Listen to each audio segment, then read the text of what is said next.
Hello guys, good morning. তো দেখো এখন বাজে 8:30। আমার হাজব্যান্ড কাজে বেরাবে বলে রেডি হচ্ছে, কি জানি কি খুঁজছে, পাচ্ছে না। এখানে দেখো মাম্মাম শুয়ে আছে, আমি চাটা বানিয়ে রেডি।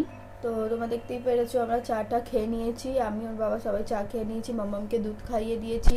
আমার বাসি কাজ হয়ে গেছে, ঘর মুছা হয়ে গেছে, ঘর ঝাড় দেওয়া হয়ে গেছে, সবই কাজ হয়ে গেছে আমার।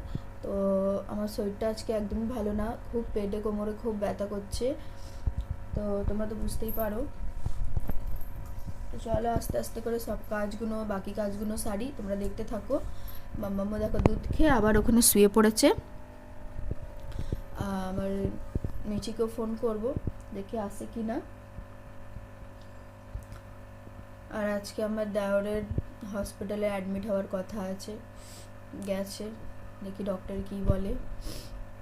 তো তোমাদের দেওরের কথাটা আমি তোমাদের পরে শেয়ার করব।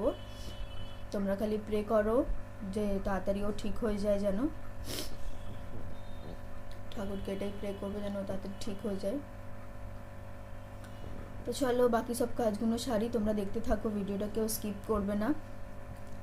চলো টাটা। আমার চান হয়ে গেছে, আর মিঠি এসে গেছিলো, এখানে পুজো করে দিয়েছে মিঠি।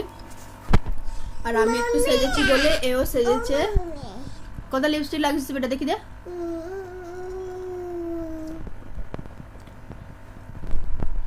চলো আমার চান হয়ে গেছে, আমি রেডি হয়ে গেছি। তো চলো এবার রান্না করতে যাই, এখানে আলু কাটবো বলে। তো চলো দেখো আমি কি রান্না করছি, তোমরা কমেন্ট করে বলো কি রান্না করবো আজকে। দেখতেই পাচ্ছ এখানে আমি আটা বের করে, ময়দা বের করে নিয়েছি, আটা ময়দা মিলিয়ে তেল নুন আর চিনি দিয়ে দিয়েছি। আর এখানে আমার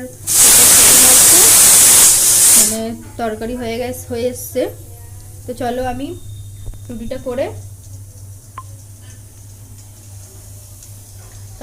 করে নিই, মানে পরোটা করব, পরোটাটা করে নিই, তারপর আবার দেখা হচ্ছে। চলো টাটা।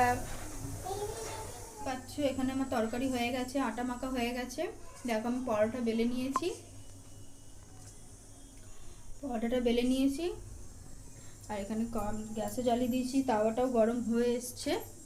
তো চলো পরোটাটা বানিয়ে নিই, আবার দেখা যে তাড়াতাড়ি করে বানাই, মিঠির খিদে পেয়ে গেছে।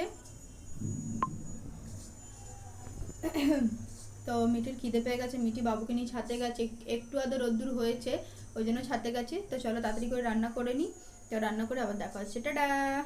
হয়ে এসছে, আর একটুখানি বাকি আছে, আমি সব পরোটা এখন করব না, এখন অর্ধেক একটুখানি 4-5টা মতন করে।